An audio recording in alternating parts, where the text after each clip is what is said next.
Bonsoir tout le monde. Bienvenue à la séance ordinaire du Conseil de la MRC du 12 octobre 2022. En l'absence de M. le préfet Sylvain Dupuis, je vais présider la rencontre de ce soir. Je vais faire la lecture de l'ordre du jour. Au point 1, c'était le moment de réflexion. L'ouverture de la séance au point 2. En 3, lecture et adoption de l'ordre du jour. Point 4, adoption et dépôt des procès-verbaux. 5, autorisation du paiement des dépenses. 6, rapport mensuel des conseillères régionales et conseillers régionaux s'il y a lieu. 7, aménagement du territoire en 7.1.1 pour des projets, soit 1 aux municipalités de Sainte-Victoire-de-Sorel, des dossiers. Saint-Robert pour 7.1.2, 7.1.3 pour la ville de Sorel-Tracy et 7.1.4 pour la municipalité de Saint-Roch-sur-Richelieu, de Richelieu. 7.2, approbation relative à l'entente pour l'application et l'analyse des dossiers relatifs aux normes d'implantation des usages autorisés en zone agricole. 8, adoption des règlements et avis de motion. 8.1, c'est l'avis de motion et dépôt du projet de règlement numéro 359-22 relatif à la gestion des matières résiduelles de la municipalité régionale de comté de Pierre-de-Sorel. 8.2, avis de motion et dépôt du projet de règlement numéro 360-22 relatif à l'établissement des quotes-parts concernant certains travaux d'entretien des cours d'eau. 8.3, avis de motion et dépôt du projet de règlement numéro 361-22 modifiant le règlement numéro 356-22 relatif à l'établissement des quotes-parts concernant certains travaux d'entretien de cours d'eau. Au point 9, comptabilité 9.1, c'est le dépôt des états financiers de la MRC au 31 août 2022. 9.2, contribution à des organismes s'il y a lieu. Il y en a quelques-uns, on va les mentionner tantôt à chacun des points. Au point, développement de la zone agricole en 10. 10.1, nomination d'un nouveau représentant du développement économique Pierre-de-Sorel au comité régional agricole. C'est une modification de résolution. 10.2, réintégration de la ville de Sorel-Tracy à la mise en œuvre du PDZA. 11, développement économique. 11.1, autorisation de signature s'il y a lieu d'un avenant au contrat de prêt pour confirmer une enveloppe additionnelle dans le cadre du PAU-PME. Point 12, développement social. 12.1, c'est l'adoption du plan d'action de développement social, en développement social. 12.2, demande de prolongation de délai dans le cadre de la démarche MADA. 13, au Fonds Région et Ruralité, il y a des dépôts de projets. 13.1, pour le projet de la municipalité de Yamaska. 13.2, pour un projet aussi à la municipalité de Sainte-Victoire-de-Sorel. 14, gestion contractuelle. 14.1, octroi de contrat de service professionnel d'ingénierie dans le cadre de projets d'entretien de cours d'eau. 15, gestion des cours d'eau. 15.1, nomination d'un nouveau représentant de la Fédération de la relève agricole au comité régional des cours d'eau. Modification de la résolution 2021-11-352. 15.2, modification de la résolution 2022-08-215, crédit temporaire à la municipalité de Sainte-Victoire-de-Sorel, concernant des travaux d'entretien dans les branches 1 et 3 de la deuxième rivière du Pot-au-Beurre. 16, gestion des matières résiduelles. 16.1, adoption du guide d'organisation des événements éco-responsables. 16.2, prise de décision concernant la fréquence de la collecte des bacs noirs. 17, piste cyclable régionale. Autorisation s'il y a lieu au club de véhicules hors VTT Vagabond et Club des Neiges Sorel-Tracy pour traverser la piste cyclable à des endroits précis durant l'hiver. 18, projets spéciaux. 18.1, établissement du calendrier 2023 des séances ordinaires du Conseil. 19.1, validation des dates de fermeture des bureaux de la MRC pour la période des fêtes. 19.2, confirmation concernant l'horaire permanent d'ouverture des bureaux de la MRC et accord concernant la modification de la convention collective. 19.3, autorisation d'enclencher la procédure d'embauche au poste de coordonnateur ou de coordonnatrice au développement agricole. 20, pour sécurité, incendie et civil. 20.1, Modification de la résolution 2021-10-296 pour l'adoption du schéma de couverture de risque en sécurité et incendie 2022-2026 à la suite de l'avis de conformité de la ministre de la Sécurité publique.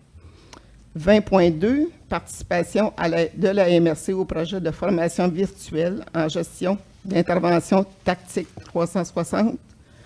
21.1 il a été retiré. 22, c'est analyse de demande d'appui reçu. On a une à traiter.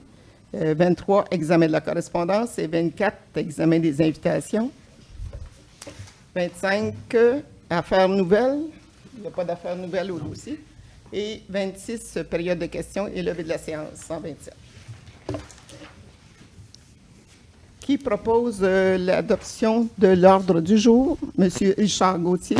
Et appuyé. M. Alain Chapdelaine.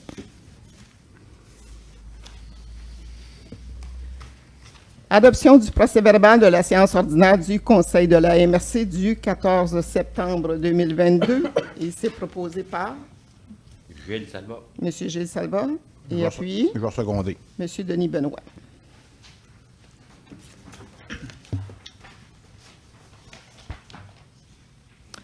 Cette fois-ci, c'est pour la séance extraordinaire du Conseil de la MRC du 5 octobre 2022. Est-ce que j'ai un proposeur? Je vais le proposer. M. Vincent de Guise. Et appuyé? Je vais appuyer. M. Martin Lajeunesse. 5. Autorisation du paiement des dépenses pour la séance de ce soir. C'est proposé par? Je propose. Et c'est au montant de 253 746 et 47. Proposé par Mme Marie Léveillé. Je vais seconder. Et appuyé par M. Alain Chapdelaine. Merci. Est-ce qu'il y a des conseillers ou des conseillères qui ont des rapports mensuels à faire sur leur comité? Monsieur Salva? Une petite réunion d'urgence sur l'Office du tourisme. Là. Je vous le présente à l'Office du tourisme. Puis dans le fond, c'est une petite assemblée spéciale qui nous annonçait la démission de Roxane Dugas, notre directrice, là, qui nous quitte pour Tourisme Montérégie. Puis j'ai une réunion spéciale lundi qui s'en vient justement là, pour trouver ou en tout cas ou nommer une nouvelle directrice. Est-ce qu'il y aurait lieu d'adresser une lettre de remerciement à Mme Dugas? Oui, je vais Les années. Est-ce qu'on peut la rajouter à Varia?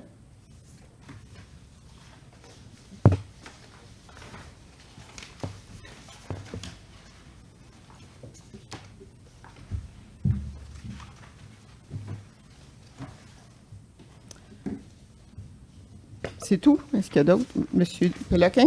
Oui, la semaine dernière, on a eu une assemblée de la ZIP du Lac-Saint-Pierre. On a un nouveau président, M. Henri-Paul Normandin. Et ce monsieur-là a une longue carrière, 35 ans sur la scène internationale. Il a été ambassadeur et représentant permanent aux Nations unies. Récemment, il était directeur aux relations internationales de la Ville de Montréal. Donc, c'est quelqu'un qui a une belle feuille de route. Que je pense que c'est bienvenu comme président pour nous aider à faire connaître les activités de la ZIP. Et aussi pour la réserve de la biosphère. Bon, c'est quelqu'un qui a beaucoup d'entrées à l'ONU, entre autres. Donc, il y a eu élection. Les officiers, bien moi, je suis vice-président, c'est redoublé. M. Robert de la Ville de Trois-Rivières, qui représente la Ville de Trois-Rivières, qui est trésorier. M. Michel Forgette, qui est un agriculteur de l'autre côté à Sainte-Geneviève, qui représente les agriculteurs. Et c'est quelqu'un qui connaît bien le milieu des îles. Entre autres, il a des propriétés sur l'île de Grâce. Il y a la mairesse de Nicolette, qui est aussi préfète de la MRC Nicolette, Geneviève Dubois. Il y a M. Jean Gérin Lajoie, qui représente la Fonte. Puis un nouveau venu, c'est quelqu'un de Sorel, M. Christian Champagne. Sa famille a un chalet dans les îles depuis de longues années. Lui-même, Christian, a un chalet sur l'île Au-Corbeau. Fait que je pense qu'on a un beau comité. Un beau conseil exécutif, un beau conseil d'administration pour les prochaines années. Bien, merci. Est-ce qu'il y a quelqu'un d'autre? Non? Oui, Monsieur Chapdelaine, oui. Le 20 septembre dernier, on a tenu le conseil d'administration du Parc Irolier. Donc, Oui. Donc, la production 2022, ça va bien. Ça va à peu près selon les prévisions budgétaires, donc beaucoup mieux que 2021. Et puis, le parc éolien est à la recherche d'une assistante administrative. Aussi, on va procéder à la réparation du chemin des brouillards à la fin du mois d'octobre à Saint-Aimé. Puis le prochain CA prévu bientôt le 18 octobre qui s'en vient. Bien, merci. Est-ce qu'il n'y a pas d'autres? Non, ça va.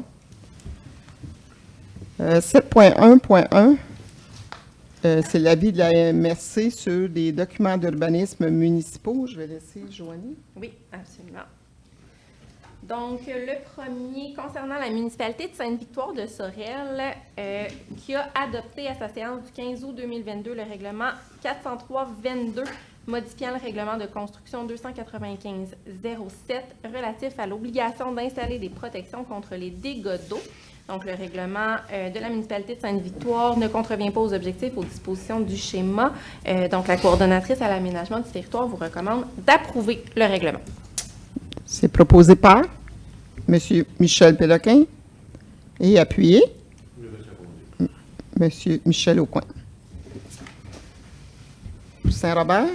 Oui, un autre pour la municipalité de Saint-Robert. Donc, la municipalité de Saint-Robert a adopté à sa séance du 6 septembre 2022 le règlement numéro 420-2022 amendant le règlement 356-2011 intitulé règlement de zonage afin de modifier certaines dispositions concernant les constructions.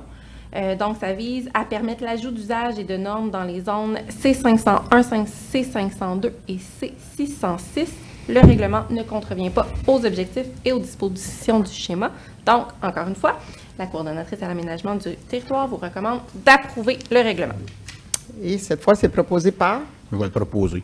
M. Denis Benoît et appuyé par M. Richard Gauthier.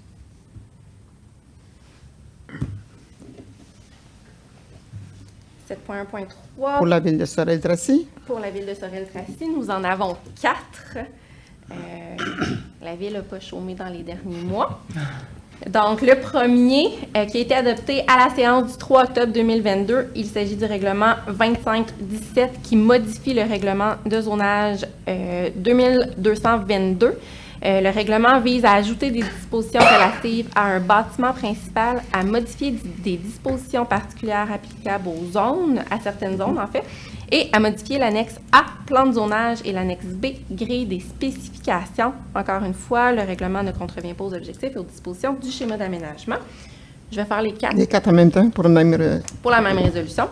Le deuxième qui a été adopté, encore une fois, à la séance du 3 octobre, qui portait le règlement, en fait, modifier le règlement sur les plans d'implantation et d'intégration architecturale.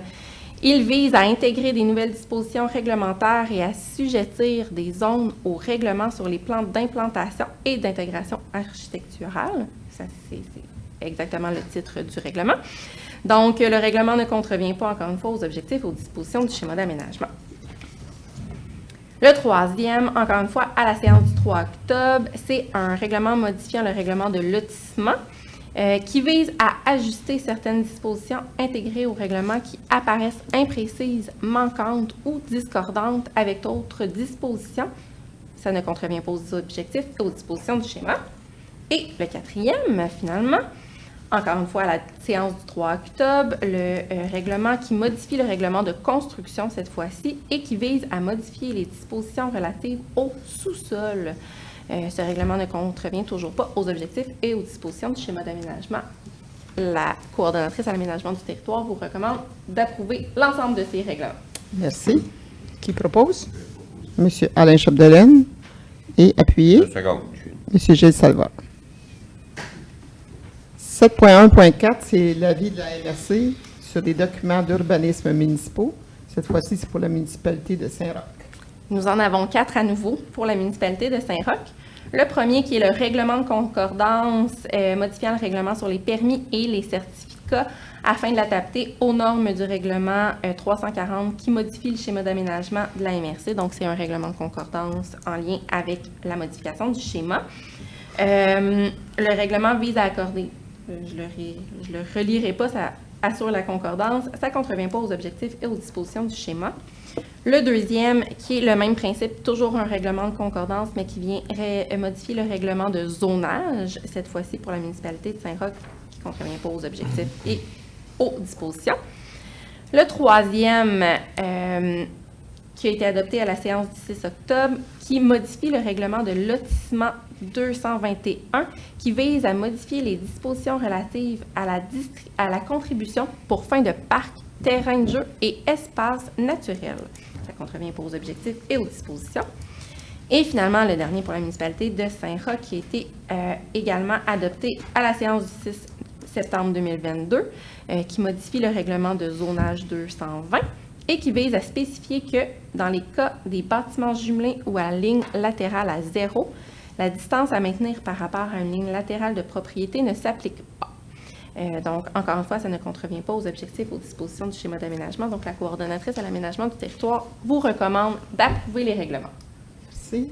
Qui propose? Monsieur Michel Aucoin, et appuyé. Madame Marie Léveillé. « 7.2. Approbation relative à l'entente pour l'application et l'analyse des dossiers relatifs aux normes d'implantation des usages autorisés en zone agricole. » Oui, alors, c'est le dépôt de cette entente-là fait référence là, justement à une récente modification du règlement de contrôle intérimaire pour permettre, dans le fond, aux municipalités qui voulaient utiliser les normes concernant les distances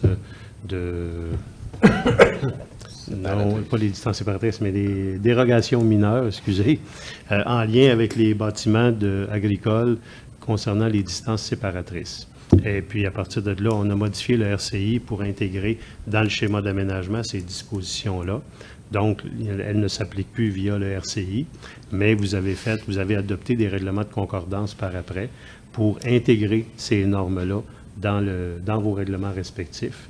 Et cette disposition-là permet maintenant de vous prévaloir des données de... J'oublie encore le terme. Dérogation mineure, excusez. Et puis à partir de là, bien, ça va faciliter l'application des règlements. Mais vous aviez aussi convenu en faisant ça, afin d'éviter que l'application de l'interprétation du règlement et l'application se fasse via chacun de vos inspecteurs municipaux. Benoît Jolicoeur ici, qui a une expertise en inspection régionale, qui a appliqué ces règles et ces normes-là depuis plusieurs années, depuis l'entrée en vigueur là, de ces normes-là, va être disponible via cette entente-là. Et Benoît, dans le fond, va assurer une application et une uniforme ou une interprétation uniforme. Puis les règles, dans le fond, vous avez le projet d'entente ici, puis les règles qui sont définies. Les responsabilités de la municipalité, bien, c'est de recevoir les demandes de permis. Quand je dis la municipalité, c'est chacune de vos municipalités qui sera concernée. De recevoir les demandes de permis, de référer les citoyens à l'inspecteur régional de la MRC pour toute demande d'information ou toute plainte qui serait portée à votre attention, de transmettre les demandes de permis à l'inspecteur régional de la MRC et de prendre la décision finale après avoir pris connaissance de la recommandation de l'inspecteur régional, puis ensuite d'effectuer le suivi, les suivis requis auprès des citoyens suivant la délivrance ou non d'un permis. Les responsabilités de la MRC, c'est via l'inspecteur régional qui va répondre à toute question des municipalités. Il va aussi répondre à toute plainte de citoyens concernés. Et il devra analyser les dossiers, évidemment, qui lui seront transmis par les municipalités, et ensuite émettre un avis favorable ou défavorable qu'il devra transmettre à la municipalité concernée dans un délai de 30 jours de la réception du document, des informations. Alors, à partir de là, puis il y a aussi des modalités sur les modifications à l'entente qui pourraient être apportées par après. L'entente est d'une durée d'1 an, mais renouvelable automatiquement, à moins qu'une des municipalités dénonce le fait qu'elle n'est plus en accord avec le contenu et qu'elle demande des modifications, lesquelles modifications seraient à ce moment-là discutées avec les membres du conseil de la MRC pour être adoptées à la majorité des municipalités par après. Alors, à partir de là, c'est une suite cohérente de la modification du RCI pour faciliter les choses, puis avoir une application et une interprétation uniforme à travers tout le territoire. C'est un changement qui était souhaité de la part de municipalité. Absolument, oui. C'est proposé par M. Gilles Salva. Pour seconder. M. Denis Benoît, second. 8.1. Avis de motion et dépôt du projet de règlement numéro 359-22 relatif à la gestion des matières résiduelles de la municipalité, de la MRC. Donc, c'est pour donner l'avis de motion. C'est l'avis de motion puis le dépôt du projet. De projet. Et c'est fait par J'en ai juste besoin là.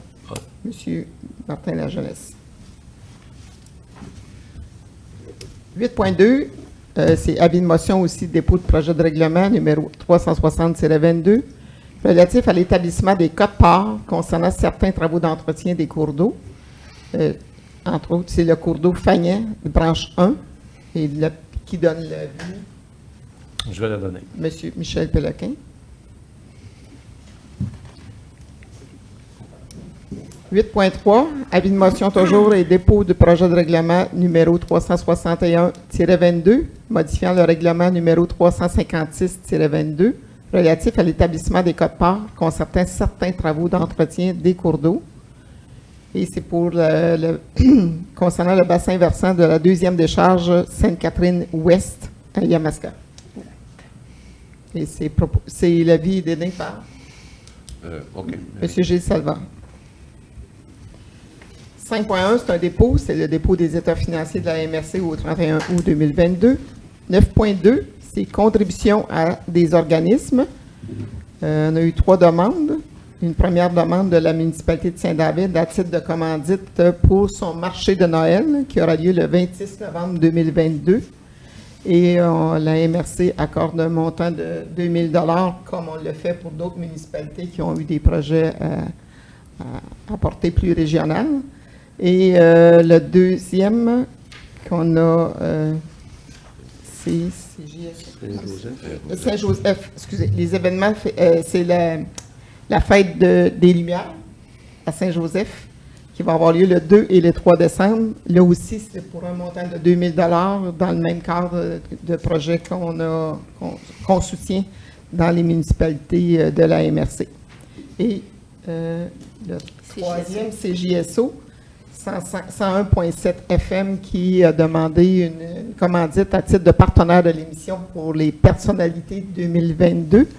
Et on en a discuté et ce serait un montant de 1 500 $ qui serait accordé à CJSO pour cette activité-là. Et c'est proposé par les 3 montants. Je vais le proposer. M. Vincent de Guise et appuyé M. Richard Gauthier. La résolution va aussi préciser que c'est des affectations du surplus. Hein, Oui, c'est ça. C'est puiser à même le surplus accumulé. Merci. 10.1, nomination d'un nouveau représentant au développement économique Pierre de Sorel au comité régional agricole.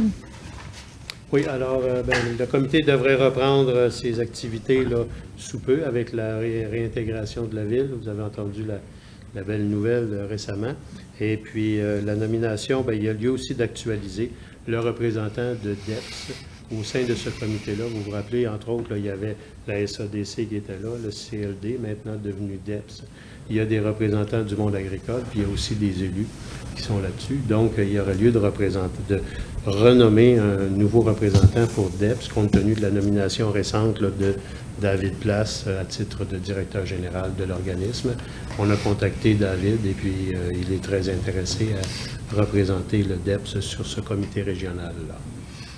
Et c'est proposé par M. Gilles Salva et appuyé M. Alain Chapdelaine. 10.2, M. Boisvert vient de le mentionner, c'est la réintégration de la ville de Sorel-Tracy à la mise en œuvre du PDZA. On est très heureux. Merci encore, M. La Jeunesse, au nom de... Nous aussi, on est très heureux. Merci. Et c'est proposé par... Je vais le proposer. M.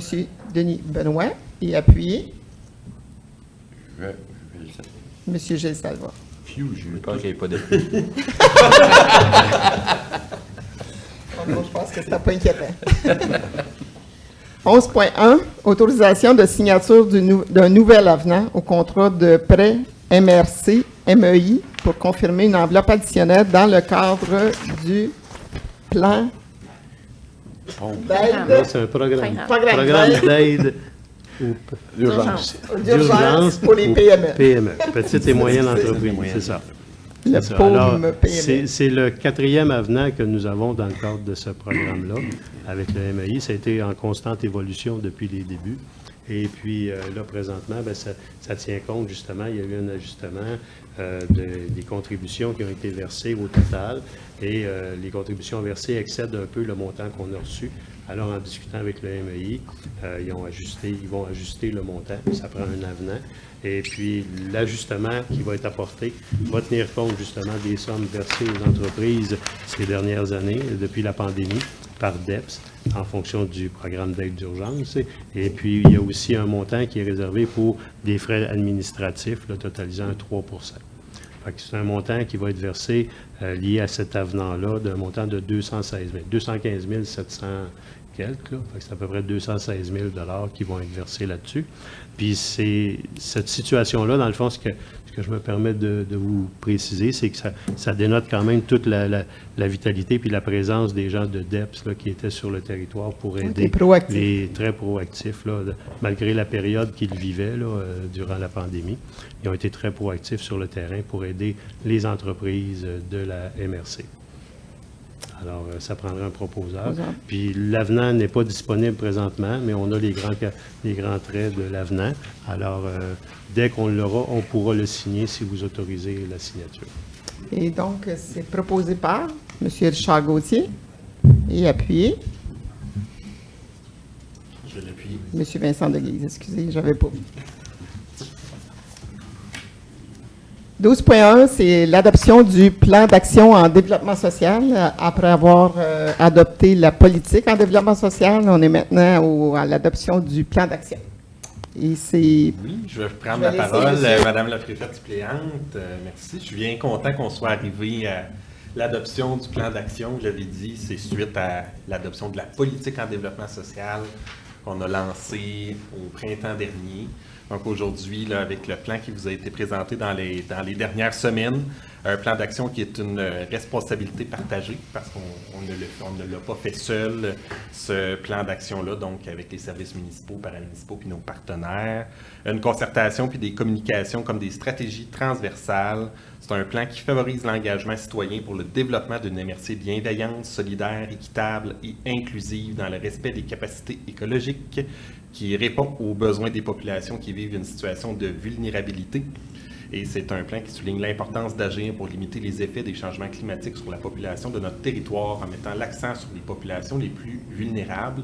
Puis je vais prendre quelques temps pour remercier les gens qui ont travaillé à ce plan d'action-là, dont les membres du comité régional en développement social et des représentants de chacune de vos municipalités qui sont partie prenante du comité régional en développement social, les partenaires du comité de pilotage qui ont été aussi partie prenante. Je veux prendre quelques minutes pour souligner le grand travail de Véronique qui est avec nous aujourd'hui, notre coordonnatrice à la politique familiale et des aînés, donc qui a passé beaucoup de temps à mûrir, à réfléchir et à travailler ce plan d'action-là. Merci Véronique et félicitations. On est arrivé à bon port aujourd'hui. Puis bien, félicitations et merci à vous aussi pour votre écoute et vos conseils tout au long des différentes consultations, puis toutes les personnes là, qui, de près ou de loin, auront participé à l'aboutissement du plan d'action en développement social. Donc, je le propose. On a eu une belle présentation par Mme Véronique Massé il y a quelques semaines. Et c'est appuyé par? Je l'appuie. M. Martin Lajeunesse. Gros bravo, Véronique. Bravo. 12.2, demande de prolongation de délai dans le cadre de la démarche, un autre dossier que Mme Véronique Massé travaille. Et on a demandé une extension pour terminer ce dossier-là. On va le reporter. On avait demandé une extension au 31 octobre 2022, mais là, on va demander, à cause de différentes problématiques qui sont rencontrées, une date ultérieure au 31 janvier 2023. Je vais le proposer. M. Vincent Deguise est appuyé. Secondé. M. Richard Gauthier. Merci. Fonds Région Ruralité, c'est l'approbation de deux projets. Un à Sainte... Un à Yamaska. Un à Yamaska, oui. Je vais Et pas un y arriver tout de 5 suite. victoires. Un à 5 victoires. Le premier, c'est Yamaska. OK, je vous laisse. Oui, J'aime merci. mieux vous en discuter. Aucun problème. Donc, le premier dossier qui est de la part de la municipalité de Yamaska qui souhaite procéder à la construction d'une nouvelle cabane pour son terrain de baseball local au parc Léo Guilbeault. En plus de la cabane, la municipalité souhaite également la mise en place de lignes permanentes pour le terrain de baseball et de soccer. C'est un montant qui est demandé dans le cadre du FRR de 52 703,20 sous pour un coût total du projet de 65 879. Il n'y a pas un tableau affichage aussi? Non. Il me semblait qu'il y avait un tableau, mais en tout cas. Il me semble que dans le dossier, mais en tout cas, c'est pas. On va vous laisser aller. Bien, l'information que j'ai Hein? Bon. mentionne ces deux, OK, merci. ces deux éléments-là. Le projet déposé respecte les exigences du ministère, donc on vous recommande d'approuver la demande de la municipalité de Yamaska. Ce que je veux juste ajouter, c'est qu'on a eu cet été près de 75 jeunes qui ont participé à une ligue de balle chez nous. Je peux vous dire que c'est pas juste Yamaska. Il y a des jeunes de Sorel, des jeunes de Saint-Robert qui étaient chez nous. Il y a des jeunes de Saint-François-du-Lac. Ça a été un mouvement qui a été, depuis 2 ans, là, ça a été amorcé par un couple là, qui se sont portés bénévoles puis qui ont organisé tout ça. Fait que je pense qu'il y a un engouement qui s'est créé puis on en est bien heureux. Franchement. Là. Donc, c'est proposé par Mme Marie Léveillé et appuyé Je vais seconder. M. Denis Benoît.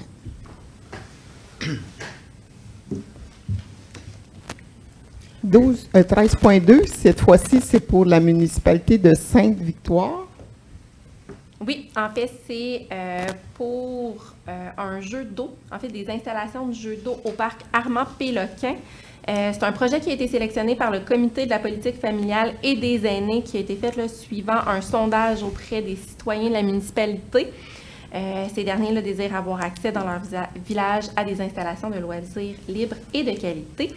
Le projet respecte les exigences du ministère. C'est un montant qui est demandé dans le cadre du FRR de 73 499 pour un coût total du projet de 158 312,47. Donc, le développement économique Pierre de Sorel vous recommande d'approuver le projet de Sainte-Victoire de Sorel. C'est proposé par M. Richard Gauthier et appuyé Je vais l'appuyer. M. Vincent Deguise. 14.1, c'est un octroi de contrat, cette fois-ci, pour des projets d'entretien de cours d'eau pour des services professionnels d'ingénierie. Oui, donc, suivant les demandes d'entretien de cours d'eau qui ont eu lieu au courant de cette année, on a procédé à 3 demandes de prix. La première pour le cours d'eau Pierre de Sorel 024 qui se trouve à Sorel-Tracy. On a approché 3 firmes, on a eu 3 soumissions. Le plus bas soumissionnaire conforme est Tetra Tech QI Inc. au montant de 14 360,38 taxes incluses. C'est pour le premier dossier. Pour le deuxième, une deuxième demande de prix pour le cours d'eau Live qui se trouve à Saint-Roch-de-Richelieu. Donc, encore une fois, 3 firmes qui ont été approchées. Encore une fois, le plus bas soumissionnaire conforme est Tetra Tech pour un montant de 11 538,89 taxes incluses. Et la troisième demande de prix qui est pour le cours d'eau Pélissier principal, la branche 4 et la branche 1 qui se trouvent à Yamaska et à Saint-Gérard-Magella. Encore une fois, 3 firmes qui ont été approchées. Le plus bas soumissionnaire conforme pour ce dossier-là est de nouveau Tetra Tech pour un montant de 26 027,58. Donc, on vous recommande d'octroyer là, à Tetra Tech les 3 contrats pour les services d'ingénierie. On y va pour une résolution? Ou C'est 3 résolutions différentes. 3 résolutions, c'est Oui. ça. S'il vous plaît. La résolution numéro 1, ce serait pour le cours d'eau. PDS PDF. 024. C'est ça, PDF numéro... Bon, c'est proposé par M. Gilles Salva et appuyé Je vais l'appuyer. M. Martin Lajeunesse. La deuxième résolution, c'est concernant le cours d'eau L'AISE à Saint-Roch. à Saint-Roch, proposé par M. Michel Aucoin et appuyé Je vais l'appuyer. M. Michel Péloquin. Et le troisième, c'est le cours d'eau Pélissier. à Yamaska branche et Saint-Gérard. branche 1. Exact. Et appuyé et proposé par Je vais le proposer. M. Denis Benoît et appuyé Secondé. M. Alain Chapdelaine. Merci. 15.1, nomination d'un nouveau représentant de la Fédération de la relève agricole du Haut Comité régional des cours d'eau. Oui, en fait, c'est qu'on s'est rendu compte qu'il y avait une coquille qui s'était glissée. Renaud Beauchemin représente la Fédération de la relève agricole au sein du Comité régional agricole. Et il s'agit de Renaud Péloquin qui devait être nommé pour le Comité régional en cours d'eau. Donc, on fait la modification afin que ce soit le bon Renaud Péloquin cette fois-ci qui siège sur le Comité régional des cours d'eau. Parfait, c'est proposé par Je vais le proposer. M. Denis Benoît et appuyé Je l'appuie. M. Martin Lajeunesse. 15.2, c'est la modification de la résolution 2022-08-215 pour un crédit temporaire à la municipalité de Sainte-Victoire concernant des travaux d'entretien dans les branches 1 et 3 de la deuxième rivière au Potobar. Oui, en fait, donc, vous avez autorisé au mois d'août une résolution pour le paiement d'un crédit à la municipalité de Sainte-Victoire qui était d'un montant de 35 000 il y a une coquille qui s'est glissée dans le calcul du montant. Il y a des citoyens de Saint-Robert qui se sont retrouvés dans le montant de crédit et qui n'auraient pas dû se retrouver. Donc, le nouveau montant est désormais 28 976,97 qui sera le crédit pour la municipalité de Sainte-Victoire. Donc, cette fois-ci, c'est proposé par Mme Marie Léveillé et M. Alain Chapdelaine. Appui. 16.1, adoption du guide d'organisation des événements éco-responsables concernant l'importance de la gestion des matières résiduelles. Bon. Oui. Monsieur Boisvert. C'est ça. Alors, c'est ça, compte tenu qu'il y a quand même plusieurs activités et événements dans la MRC, il y a un guide qui a été produit par, entre autres, rédigé par Omer Bambara, le coordonnateur à la gestion des matières résiduelles, et aussi par Audrey Comtois, qui est coordonnatrice au milieu naturel. Et puis, les objectifs de ce guide éco-responsable, c'est, entre autres, de réduire les quantités de matières résiduelles générées lors des activités, améliorer l'image des organisations, partenaires et participants, sensibiliser les gens à des pratiques éco-responsables, stimuler l'économie circulaire en priorisant l'achat de produits locaux et aussi de contribuer à l'implantation d'une démarche de développement durable au sein des organisations. C'est un résumé des objectifs que vous voyez dans le guide. Et il y a un résumé aussi, je peux vous faire un petit résumé du contenu. C'est, dans le fond, énumérer des pratiques pour une saine gestion des matières résiduelles lors de ces événements-là. Favoriser autant que possible la notion du zéro déchet, dont, entre autres, minimiser le plus possible les besoins pour les repas de vaisselle et tout ça. Ensuite, prioriser les transports en commun et les transports actifs pour que les gens puissent s'y rendre. Quand on parle de transport actif, c'est de prévoir aussi sur les lieux des supports à vélo pour faciliter l'installation temporaire de ces vélos. Tenir compte des milieux sensibles dans le choix des emplacements aussi. Alors, le guide, sommairement, il représente un aide-mémoire pour aider à la préparation des activités et des événements. Puis, il y en a un qui intègre aussi, qui est intégré à la fin du guide. Puis, c'est vraiment pour aider, faciliter la notion du zéro déchet lors de ces activités-là. C'est pour aider les différents organisateurs qui vont être dans les activités. Et puis, en même temps, il va être diffusé sur le site Internet de la MRC dans les prochains, à court terme, mettons. Fait qu'à partir de là, puis il va être distribué, évidemment, dans vos municipalités aussi, à vos municipalités, pour que, tu sais, dans le fond, la MRC, les municipalités, on est partenaires de plusieurs activités qui se font, événements. Alors, ça va être un gros plus. Moi, je dis bravo à Audrey et à Omer qui ont implanté qui ont réalisé ce guide-là pour faciliter les organisateurs d'événements. Ça prendrait, si vous voulez, l'adopter formellement. M. Richard Gauthier, y appuie. M. Vincent Deguise. 16.2, c'est une prise de décision concernant la fréquence de la collecte des bacs noirs. Est-ce que... En fait, c'est qu'il y a déjà une résolution qui avait été prise par le Conseil en juin 2000. En fait, le contrat a été donné en juin 2021 à la firme EBI concernant le contrat de collecte. Ce contrat-là prévoyait une fréquence de collecte au mois pour les mois d'hiver. Le conseil de la MRC avait décidé l'année dernière d'ajouter une collecte par mois, donc que la fréquence revienne aux 2 semaines.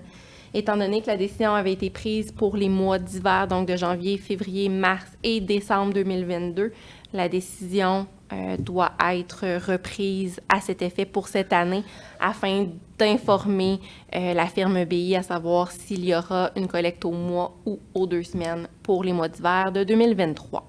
En même temps, on a demandé au Conseil de la MRC qu'il y ait beaucoup de sensibilisation et d'informations qui soient données au cours de l'année 2023 pour peut-être réévaluer notre décision pour l'année 2024. Et c'est proposé par Je le proposais. M. Michel Péloquin et appuyé 20 secondes. M. Gilles Salva. 17.1, l'autorisation au club de véhicules hors route, VTT Vagabond et le club des neiges Sorel-Tracy pour traverser la piste cyclable à des endroits précis durant l'hiver. Comme à chaque année, on a des demandes dans ce sens-là. Effectivement, c'est des correspondances qu'on reçoit à chaque année et la résolution vient autoriser les clubs de véhicules hors route, en l'occurrence le club VTT Vagabond et le club des neiges Sorel-Tracy, à traverser la piste cyclable aux endroits spécifiques qu'on autorise. Il y a des traverses de VTT, il y a des traverses de motoneige. Et ce, pour l'hiver 2022-2023, et ce sont les mêmes qui se répètent à chaque année. Donc, c'est proposé par M. Michel Aucoin et appuyé par M. Martin Lajeunesse. 18.1, c'est l'établissement du calendrier 2023 pour les séances ordinaires du Conseil. J'imagine que ces dates-là, est-ce que je dois les nommer ou alors on va les mettre de toute façon sur le site web de la MRC et sur la page Facebook. Ça va sûrement être annoncé au fur et à mesure. Là. Un avis public doit être publié de toute façon, effectivement. Parfait. Et c'est proposé par M. Vincent Deguise et appuyé Mme Marie Léveillé. 19.1, validation des dates de fermeture des bureaux de la MRC pour la période des fêtes. Oui, donc conformément à l'article 6.5.3 de la Convention collective, l'employeur, les syndicats doivent convenir des dates de fermeture du bureau pour la période des fêtes.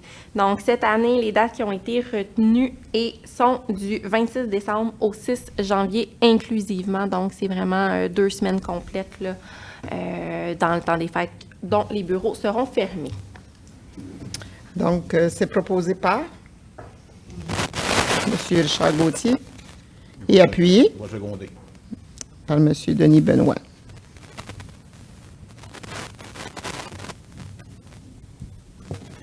« 19.2 aussi, c'est pour l'horaire confirmé, l'horaire permanent d'ouverture des bureaux de la MRC, et ce, en accord avec la modification de la convention collective.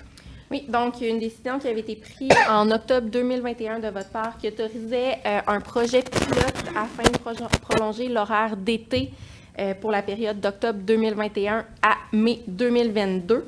L'horaire implique la fermeture des bureaux de la MRC le vendredi après-midi et ça fait en sorte que les bureaux sont ouverts de 8h30 à midi et de 13h à 16h30 du lundi au jeudi et de 8h30 à midi le vendredi. Donc, en fait, c'est pour confirmer que ce sera l'horaire dorénavant permanent. Donc, on ne parlera plus d'horaire d'été, d'horaire d'hiver. Donc, ce sera l'horaire à l'année.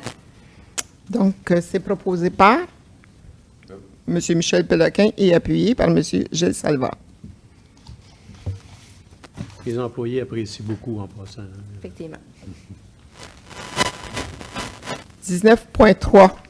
Autorisation d'enclencher la procédure d'embauche au poste de coordonnateur ou coordonnatrice au développement agricole. Avec la belle nouvelle qu'on a reçue, on va pouvoir procéder maintenant à l'embauche d'une ressource. C'est ça.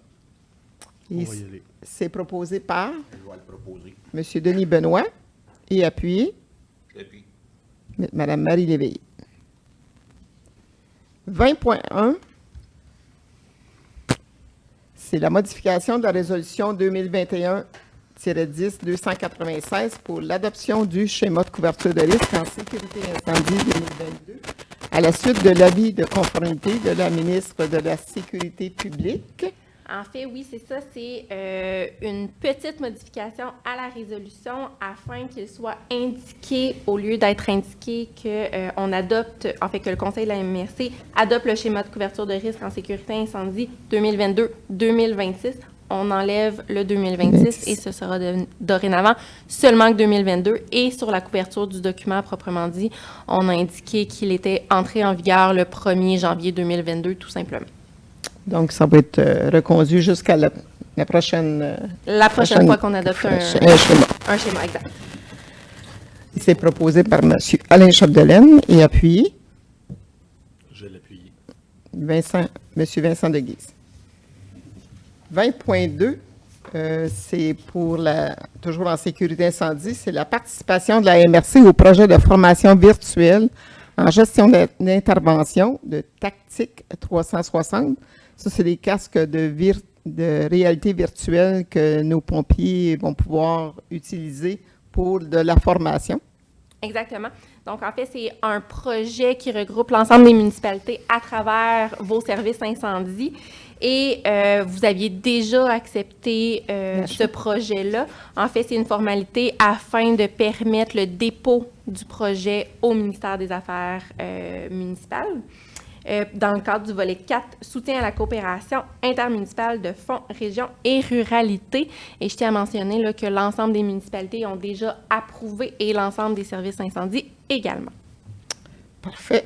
C'est proposé par M. Michel Péloquin et appuyé par M. Richard Gauthier. Ces casques-là vont pouvoir être prêtés un peu partout dans nos régies d'incendie. Exact. Analyse de demande d'appui reçue. On avait une demande d'appui qu'on avait décidé d'appuyer. MRC d'Antoine Labelle. C'est sur la cybersécurité. Oui, c'est ça. La MRC d'Antoine Labelle. C'est une demande d'aide financière qui demande au gouvernement pour la mise à jour et un soutien en matière de cybersécurité par les organismes municipaux. Eux autres ont été frappés par la cybersécurité, puis ils demandent au gouvernement de nous doter d'un plan, d'un programme de subvention qui pourrait nous aider à faire face à ces problématiques-là. Et c'est proposé par M. Alain Chapdelaine et appuyé M. Richard Gauthier. Examen de la correspondance. Si vous avez pris connaissance puis soulevé des points qui auraient besoin d'être soulignés. Il y a peut-être juste le point 7, la Société d'assurance automobile, Oui. c'est la réponse qu'on avait demandé. Qui ont reçu, c'est comme un accusé de réception pour le moment. Là. C'est bien. On a eu aussi des remerciements de la part du Salon des métiers d'art pour le montant de la contribution financière qu'on leur a accordée. Et je vois ce qui est souligné, c'est une réponse à la résolution de la MRC concernant son appui aux demandes des producteurs et productrices acéricoles du Québec. S'il n'y a pas autre chose. Examen des invitations. Il y en avait qui sont déjà passés, en tout cas, que j'ai vu.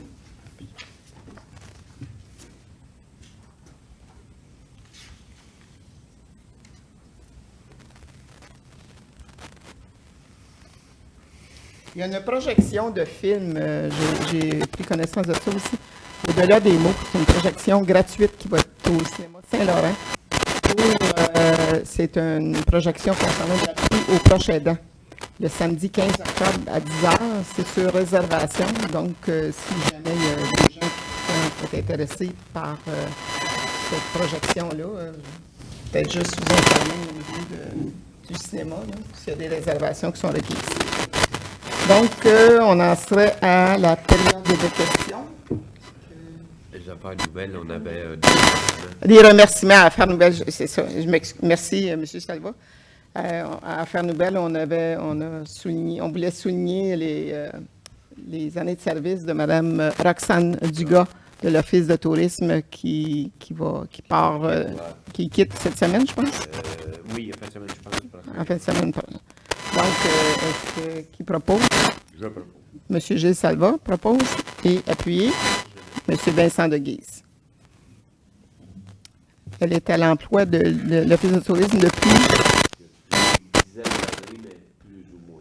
Là. Plus de 10 ans. Merci. On va la remercier. Moins que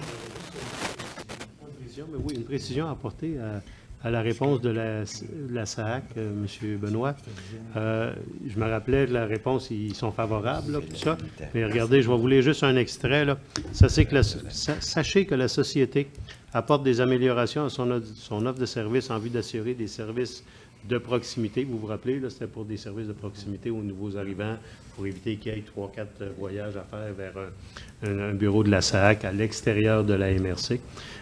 Et puis, à partir de là, service de proximité aux nouveaux arrivants, et qu'elle a mis plusieurs actions en place pour leur éviter de devoir se déplacer à plusieurs kilomètres de leur résidence pour procéder à l'échange de leur permis de conduire. À cet effet, mentionnons que depuis 2021, les services aux nouveaux résidents sont offerts dans 26 centres de services partout en province, en comparaison à 6 centres de services en 2019.